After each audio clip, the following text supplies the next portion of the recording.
عادتیں جو خاموشی سے ہمارے ایمان کمزور کر رہی ہیں۔ السلام علیکم۔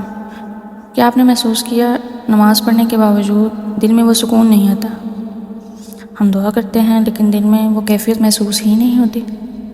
اگر ہاں تو یہ ویڈیو آخر تک ضرور دیکھیں، کیونکہ مسئلہ شاید یہ نہیں کہ ہم عبادت نہیں کر رہے، بلکہ مسئلہ کچھ ایسی عادتیں ہو سکتی ہیں جو خاموشی سے ہمارے ایمان کو کمزور کرتے ہیں، اور سب سے خطرناک بات اکثر ہمیں ان کا احساس بھی نہیں ہوتا۔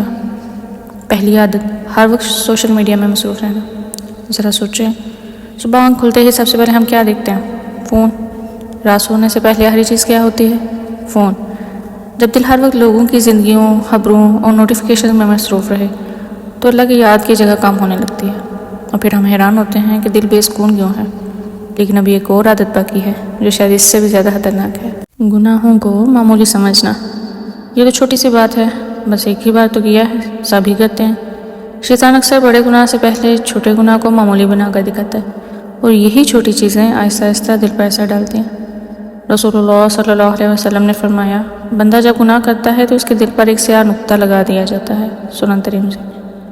اس کا مطلب ہے کہ یہ چھوٹے چھوٹے گناہ ہمارے دل کو سخت کرتے جاتے ہیں، اور ہمیں ان کا احساس بھی نہیں ہوتا۔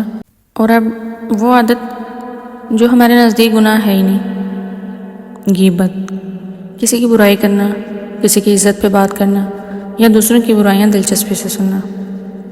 اللہ تعالیٰ فرماتے ہیں، اور تم میں سے کوئی کسی کی غیبت نہ کرے۔ ذرا تصور کریں، اگر ہمارے نیک اعمال قیامت کے دن انہی لوگوں کو دے دیے جائیں جن کی ہم دنیا میں غیبت کرتے رہے، تو ہمارے پاس کیا بچے گا؟ اور اب باقی عادت جو شاید سب سے زیادہ نظر انداز کی جاتی ہے، قرآن سے دوری۔ دل کی غذا قرآن ہے۔ جس طرح جسم ہمارا کھانے کے بغیر کمزور ہو جاتا ہے، اس طرح دل قرآن کے بغیر کمزور ہو جاتا ہے۔ اس لیے کبھی کبھی ہمیں عبادت میں مزہ نہیں آتا، کیونکہ دل کو وہ غذا ہی نہیں مل رہی جس کی اسے ضرورت ہے۔ اب ایک سوال خود سے پوچھیں، ان 4 عادتوں میں سے کون سی عادت آپ کو ایمان کو سب سے زیادہ نقصان پہنچا رہی ہے؟ سوشل میڈیا، گناہ، غیبت یا قرآن سے دوری؟ کمنٹ میں صرف ایک لفظ لکھیں۔